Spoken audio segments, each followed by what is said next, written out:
Le journal Juliette Camdé. Bonjour, bienvenue dans ce journal. Le Togo célèbre demain 27 avril le 60e anniversaire ou le jubilé de diamant de son indépendance. Une célébration que le gouvernement veut sobre et assez restrictive pour cause de coronavirus. La saison des pluies a commencé, les populations redoutent des inondations de plus en plus récurrentes. Les experts appellent au comportement responsable des citoyens. La société civile malgache s'alarme du retour en classe des élèves en pleine pandémie. Elle s'inquiète également de l'excès de communication politique au détriment de l'avis des experts médicaux, notamment autour du remède mis au point dans le pays. Coronavirus en France, le Premier ministre Édouard Philippe va présenter les pistes pour le plan de déconfinement mardi. Le gouvernement doit faire des choix cruciaux pour sécuriser le redémarrage de la France à partir du 11 mai.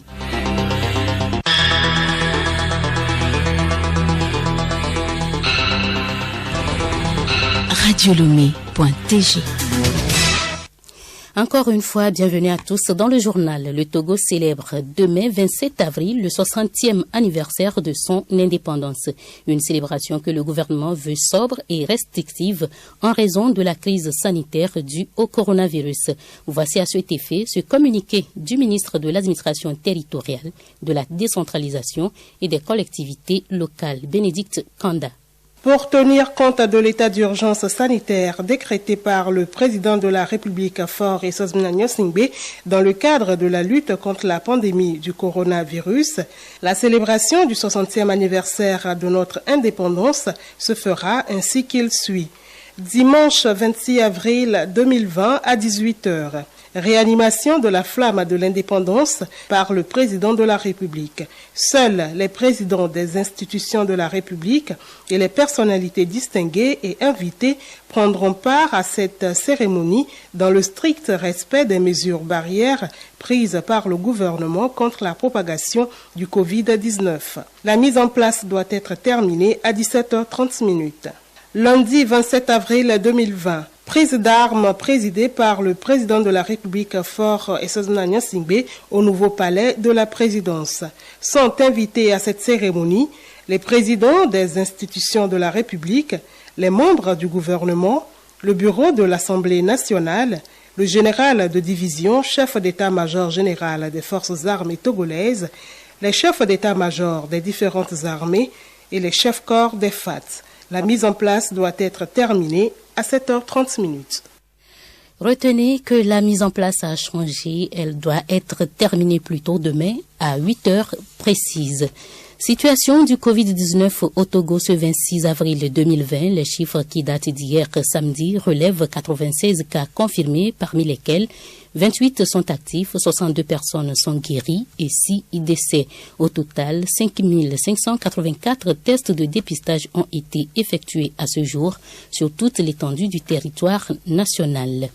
Nana Media Culture s'engage aux côtés du gouvernement togolais dans la lutte contre le coronavirus.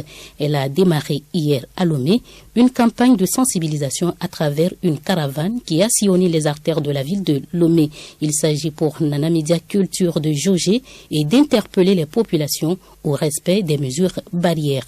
Ferdinand Afognon, directeur de Nana Media Culture. Nous sommes tous engagés aux côtés de Nana Media Culture qui fait de la formation civique et citoyenne. Et cette année particulièrement, nous avons décidé de regrouper les 3 activités que nous avons à notre agenda de 2020, à savoir la 15e édition du concours Message de Noël, la 11e édition du Festival international de danse folklorique d'Ounono et la 5e édition du concours de tresse, de coiffure et de couture Reine de l'Art. Un des volets de cette activité, c'est le cas Solidarité anti-Covid-19. Et pour la première fois, nous avons mis le cas Solidarité anti-Covid-19 sur le terrain. Le cas va sensibiliser à tous les endroits, à tous les coins de rue, dans les marchés, etc. Constater également le respect ou bien le non-respect des mesures barrières. Si nous constatons qu'il y a des gens qui ne respectent pas les mesures barrières, on les sensibilise. 2, on remonte l'information sur les radios partenaires. Placée sous le thème « Combattre et vaincre Covid-19, un engagement de tous », cette série de sensibilisation de proximité va s'étendre aux autres régions et ce jusqu'à la fin de la pandémie. Les inondations sont de plus en plus récurrentes et affectent plusieurs zones du territoire national. La saison pluvieuse a commencé, les populations craignent déjà de se retrouver les pieds dans l'eau. Les autorités sont aussi préoccupées par ces scénarios d'inondation. Cependant, ces situations sont très souvent les résultats des faits et gestes de l'homme. Madame Yaya Sedatou, directrice de la planification et des opérations d'urgence à l'Agence nationale de la protection civile ANPC. La première cause, c'est la pluviométrie excessive. Soit elle dure dans le temps, soit elle ne dure pas, mais elle est intense. Ça provoque des saturations dans les bassins et ça provoque le débordement des cours d'eau.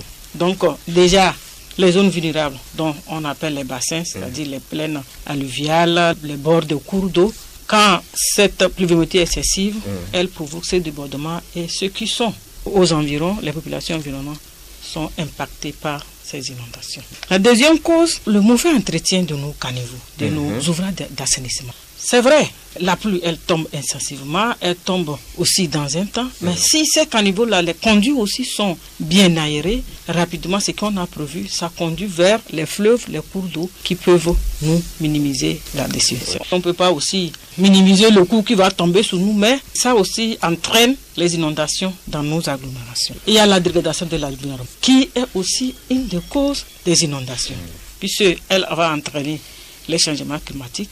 Des changements climatiques aussi, les catastrophes qui vont venir, dont l'inondation. Il y a aussi la mauvaise occupation de l'espace, qui est aussi une cause de ces inondations. Donc cette mauvaise occupation des sols entraîne aussi les inondations. Si aujourd'hui on a un schéma directeur d'aménagement, c'est bien dédié. Il y a certaines places qui sont dédiées à l'agriculture, certains domaines qui sont dédiés aussi aux habitations. Bon, maintenant, c'est ça qui aggrave aussi cette situation. Quand vous occupez le passage de l'eau, il va vous envahir tôt ou tard. Il apparaît nécessaire pour prévenir ces catastrophes de mener une sensibilisation de masse à la base, mais aussi d'élaborer des programmes pour la réhabilitation et la reconstruction post-inondation. Prévenir les inondations et leurs conséquences désastreuses tient également à des comportements responsables et civiques. Akobode Nelson, directeur de la prévention, de la coopération et des affaires humanitaires à l'ANPC. Une bonne gestion de l'espace, de notre environnement, nous éviterait les inondations. C'est clair, nous sommes dans un quartier, nous devons respecter les sites de dépotoir indiqués par l'autorité, destinés pour accueillir les ordures. Si nous ne le faisons pas, c'est que nous allons retrouver ces ordures-là dans les caniveaux.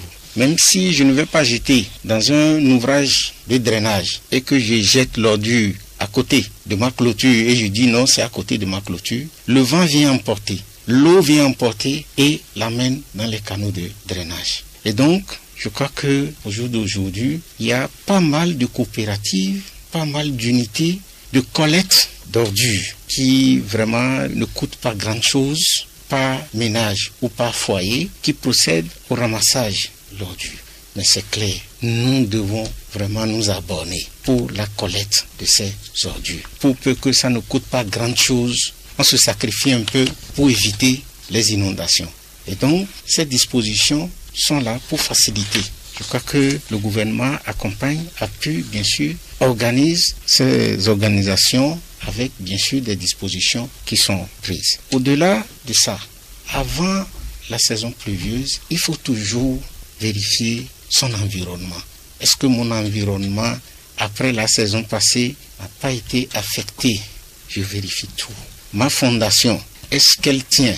Est-ce que je ne suis pas installé dans une zone inondable? Les zones inondables, comme madame l'a cité, lorsque je vais aller m'installer dans le lit d'un cours d'eau, souvent ce qui arrive, on s'installe par exemple dans un bras mort. Un bras mort, c'est que le cours d'eau n'est pas actif. Ça s'est séché, ce bras du cours d'eau, ou c'est un petit affluent ou un ruisseau qui s'est séché, on prend le terrain, on construit. Dès qu'il y a un retour de temps humide, la saison elle est humide, ce bras mort reprend vie. Et quand il reprend vie, vous avez construit, l'eau vient vous envahir. Et cette situation, vous allez la voir, comme Madame l'a cité, dans beaucoup de zones, Fidoupi, vous allez à Djablé, à Vepozo, et ça, c'est par rapport au cours d'eau, la rivière Zio. Il y en a plein également autour du lac Togo, pourquoi pas même la lagune, notre lagune ici, il y a plein de concessions sur ce trajet-là. Et donc, c'est de vérifier, est-ce qu'éventuellement, il y a des services qui sont bien sûr en charge. Si on n'est pas en mesure de le faire, il faut s'approcher des services de l'État qui sont réputés. Je veux citer par exemple le service de la cartographie. Il faut s'approcher de ce service. Le service en charge de la distribution parcellaire. Il faut s'approcher de ce service pour savoir si je peux acquérir une parcelle ici et construire. Ces services, le gouvernement a mis ces services-là pour pas mal de travail à faire. Voilà. Il faut aller vers ces services et non se contenter seulement des géomètres qui sont bien sûr à la recherche parfois de gains faciles qui conduisent ces acquéreurs de parcelles dans des erreurs. Donc ça c'est très important. Avant, je n'ai pas encore une parcelle, j'ai un projet d'acquérir une parcelle, il faut que j'aille vers ces services-là pour m'en assurer si je peux acquérir. Liberté de la presse, le Togo gagne 5 nouvelles places dans le classement Reporters sans frontières RSF 2020 et se classe 71e au plan mondial. Notre pays occupe la 14e place sur le continent africain. Ce classement RSF 2020 fait apparaître une légère amélioration. Toutefois, la proportion des pays en situation critique a augmenté par rapport à 2019. En bas du classement, on retrouve la Corée du Nord, le Turkménistan et l'Érythrée. Qu'est-ce qui a valu cette performance au Togo et comment maintenir la barre ou mieux la remonter? Arimiao Tchaniao, président du CONAP. Monsieur le Président, bonjour. Bonjour aux fidèles auditrices et auditeurs de Radio Lomé. Nous allons bien sûr parler liberté de presse, mais bien avant, ce n'est plus l'actualité aujourd'hui. Je vais parler bien sûr du coronavirus. C'est une triste réalité. Votre première réaction sur cette pandémie? Je voudrais, avant toute chose, dire que la pandémie du coronavirus a surpris le monde entier. Quand il faut parler, excusez-moi, entre griffes, des petits pays ou des petits continents, comme l'Afrique, y compris maintenant les pays occidentaux et l'Asie, nous dirons que le monde dans son ensemble a été surpris. C'est pour cela que, jusqu'à ce jour, le monde entier peine à combattre ou à venir à bout efficacement de cette maudite et méchante maladie qui ravage tout sur son passage. Nous allons parler maintenant de la liberté de presse, comme je le disais, c'était en début de semaine. Le Togo gagne 5 points et se classe 71e sur les 180. Dites-nous, qu'est-ce qui a valu cela au Togo aujourd'hui? Je crois que le Togo, très tôt, a compris l'importance d'accorder la liberté dans son ensemble, la liberté dans sa globalité à ses populations. Nous avons un pays où, chaque jour que Dieu fait, les citoyens ont la langue dans la rue. Un pays où chacun est libre de dire ce qu'il pense sans en être inquiété. Et un pays où la presse joue avec plénitude sa partition également sans en être inquiété. Vous avez un pays qui a attiré à travers le Conseil national des patrons de presse, l'institution internationale, le baromètre qui mesure la liberté d'expression dans tous les pays, je veux nommer Reporters sans frontières, avec qui, il y a quelques mois, nous avons eu beaucoup de formations parce que le Togo ressemble à un modèle qui intéresse. Nous avons eu des formations non seulement à Palimé, mais également à Lomé où nous avons parlé, le journalisme d'investigation ainsi que la cybercriminalité. Nous sommes venus également apprendre avec Reporters sans frontières ce que c'est que les fakes et comment est-ce qu'il faut faire la différence entre les fakes, les réseaux sociaux dans le landerneau du monde médiatique dans le monde. Donc, tout cet apprentissage qui a été fait, toute cette formation qui a été donnée par Reporters sans frontières à la presse togolaise a beaucoup joué. Parce que quand on apprend, on expérimente. Les journalistes togolais qui ont appris les béaba et tout ce qui concerne notre métier sont encore plus ou davantage aguerris et font bien leur travail. Je voudrais également dire que le ministère de la communication du Togo, les autorités togolaises laissent la main libre à la presse qui fait avec décence son travail, et c'est tout cet ensemble qui est aujourd'hui une victoire de tout un peuple. La victoire, elle n'est pas seulement à Fort Gnassingbé ni à son gouvernement, mais ce que nous gagnons aujourd'hui comme point va dans l'intérêt de la démocratie togolaise qui... Tchaniao Arimiao était le président du CONAP. Il était au micro de Gabriel Aïna, bien entendu. Le monde entier vit actuellement une crise sanitaire sans pareil. Les fidèles musulmans qui ont commencé le jeûne du mois de Ramadan vont devoir observer ce rite en respectant les mesures barrières, ce qui pourrait impacter le déroulement du carême. Quelles sont les dispositions alternatives qui peuvent les aider durant ce mois béni de Ramadan? C'est un magazine de Wahabou Yakoubou. Présentation Bénédicte Kanda. Le jeûne du mois de Ramadan mobilise un grand monde, soit pour les prières de l'aube, les prêches de l'après-midi et la rupture dans la soirée. Tous ces moments forts du jeûne ne peuvent plus être observés à cause de la maladie à coronavirus. Kolani Yaya, président du conseil consultatif de l'Association des cadres musulmans du Togo. Le jeûne de Ramadan, ce n'est pas une obligation collective où les gens doivent se retrouver pour le faire. Le jeûne, il est individuel et chaque personne est appelée à jeûner et peut rompre dans sa maison en famille et observer toute la pratique liée aux prières, liée à la lecture du Coran et même les veillées nocturnes. Il peut se lever pendant la nuit, prier et demander à son Seigneur ce dont il a besoin. Chacun est censé rester à la maison, s'occuper de sa famille. Le jeûne nous empêche de beaucoup de choses et quand on est à l'extérieur même, on ne peut pas s'en passer. Le fait de ne pas voir des trucs futiles dans la rue, dans les marchés, dans les services. Quand on est à la maison, on est beaucoup plus à l'aise pour mieux pratiquer son jeûne. Le confinement correspond bien à la situation de jeûne. Pour la rupture du jeûne en soirée, le respect des mesures barrières est de rigueur. Les cadres musulmans invitent les bienfaiteurs et donateurs à privilégier des kits à déposer sous forme de dons chez les jeûneurs. Nous retrouvons Kolani Yaya. Il y a des gens qui apportaient à manger autour des mosquées. Ceux qui venaient manger autour des mosquées, on peut constituer des kits alimentaires pour leur envoyer individuellement à la maison pour que les gens puissent vraiment s'occuper de leur famille. Avec la question de couvre-feu qui vient s'ajouter, ça vient permettre aux musulmans de développer une autre dimension de la pratique religieuse. L'islam compte 5 piliers. Le jeûne du Ramadan en est le 4e. Le journal Juliette Kamdé. Actualité internationale, d'abord au Bénin, le porte-parole du gouvernement a annoncé il y a peu que son pays se retirait du protocole permettant aux citoyens de saisir directement la Cour africaine des droits de l'homme et des peuples basée en Tanzanie. Alain Urunla expliquait que cette Cour s'immisce dans des questions de souveraineté des États, une décision qui a fait réagir. Pour le professeur de droit constitutionnel Joël Aïvou, l'argument n'est pas recevable et il estime que cette décision marque un net recul démocratique ternissant l'image du Bénin.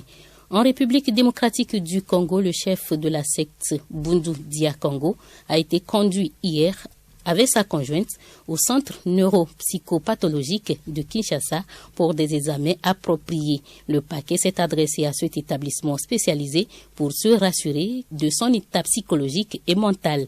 Né Mwanda Nsemi a passé la nuit de vendredi à samedi au commissariat provincial de la police de Kinshasa après avoir reçu des soins à la clinique de Ngaliema dès les premiers moments de son arrestation. Coronavirus, l'Afrique comptait hier samedi 29 488 cas confirmés de Covid-19, 1334 décès, 8 817 malades sont guéris. L'Afrique du Sud et l'Égypte restent les 2 pays les plus touchés et ont passé chacun la barre des 4000 cas hier. À Madagascar, plusieurs organisations de la société civile ont publié ces 2 derniers jours des communiqués pour faire part de leur inquiétude. Elles regrettent notamment l'excès de communication politique au détriment de la parole des experts médicaux concernant le remède mis au point dans le pays le Covid organique, censé prévenir et guérir du Covid-19. Elle s'alarme aussi du retour à l'école d'une partie des élèves alors que leur sécurité ne peut être complètement garantie. En France, le Premier ministre Édouard Philippe présentera mardi des pistes pour le plan de déconfinement. Le gouvernement doit faire des choix cruciaux pour sécuriser le redémarrage de la France à partir du 14 mai prochain. L'un de ses principaux défis, organiser avec succès la complexe réouverture des établissements scolaires, un sujet de désaccord avec le Conseil scientifique qui préconise une rentrée en septembre prochain. Emmanuel Amé-Blamé. Effectivement, Juliette, le gouvernement a trouvé son élément de langage plutôt que d'imposer des règles d'en haut. Il veut co-construire avec les élus, les syndicats, le patronat, le plan qui doit organiser le redémarrage progressif de la France à partir du 11 mai. C'est ce qu'a tweeté Édouard Philippe ce dimanche matin.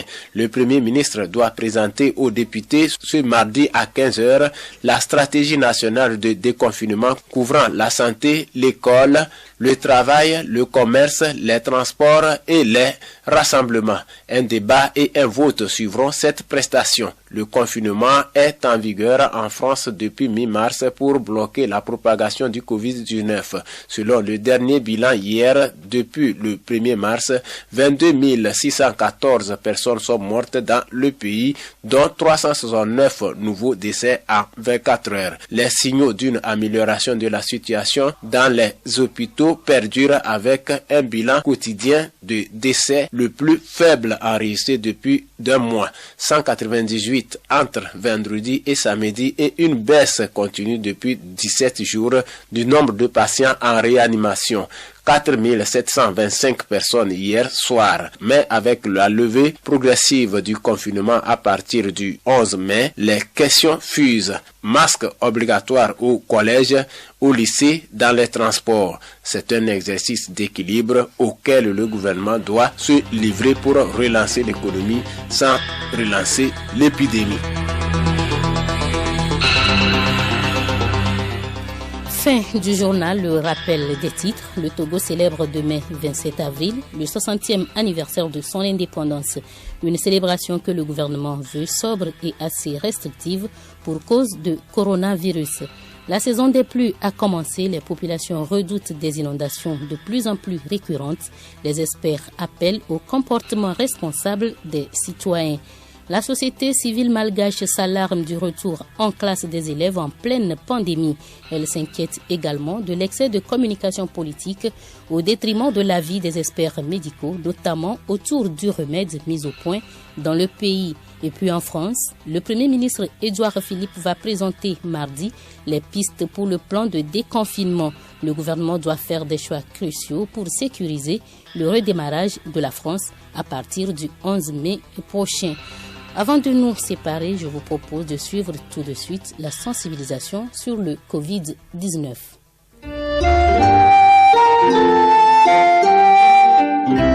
La pandémie du coronavirus oblige tous les secteurs d'activité à une réorganisation avec en priorité le respect des mesures barrières.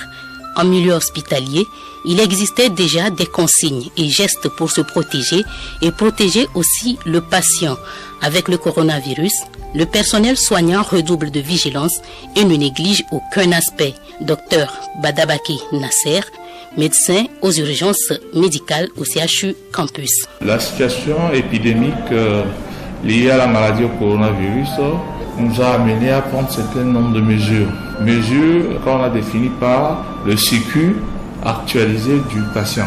Tout patient qui vient avec un seul accompagnant au maximum, il doit procéder au lavage à l'eau au savon ou à la désinfection au gel hydroalcoolisé. Porter systématiquement le masque et son accompagnant également doit se faire prendre la température à l'entrée grâce au thermoflash par le service d'accueil avant d'accéder au hall d'admission.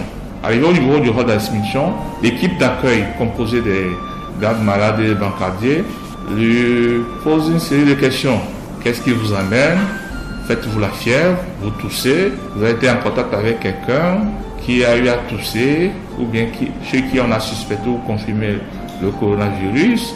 ainsi de suite. Lorsque le cas paraît un peu suspect, puisqu'on a eu à former les brancardiers, les gardes malades au niveau du service d'accueil, lorsque le cas paraît suspect, on appelle le médecin. Dans le cas contraire, on le laisse passer et il arrive au niveau de la salle d'attente. Sur les bancs, nous avons procédé à une distanciation sociale d'1 mètre. On a mis des traces pour limiter le nombre de places sur un banc. Et arrivé au niveau de la salle d'attente, l'infirmier sort, il repose des questions, reprend la température et c'est à ce moment on vient communiquer tout cela au médecin. En rentrant dans la salle, nous on suit un arbre décisionnel pour voir si c'est un patient suspect ou pas. Si c'est un patient non suspect, on établit la procédure ou la prise en charge habituelle de routine. Mais si c'est un cas suspect, on a à notre disposition au CHU Campus ici une équipe d'intervention rapide. On fait appel à l'équipe où on contacte le médecin référent qui immédiatement procède à l'évacuation du patient au centre d'isolement. Ainsi, au niveau du centre d'isolement, on procède à un prélèvement et dans les 24-48 après, on a les résultats. Si c'est un résultat positif, on appelle l'équipe de prise en charge située au CHL Lomé Commune qui viendra récupérer le patient. Si c'est un cas négatif, là, on ramène le patient dans les structures d'hospitalisation pour poursuivre la prise en charge. Le risque zéro n'existe pas puisqu'on a des cas symptomatiques. C'est pourquoi on réitère sur les mesures barrières. Barrer la route au virus. Le virus ne saute pas, le virus n'a pas de pieds. Donc quand on connaît les modes de transmission du virus, on peut agir conséquemment sur les mesures préventives. Je précise que ces mesures préventives doivent être collectives. Les cas suspects de coronavirus parce qu'ayant eu contact avec des cas confirmés se révèlent aujourd'hui positifs et ne cessent de faire grimper les chiffres. Prudence, observons les gestes barrières, l'heure n'est pas au fléchissement.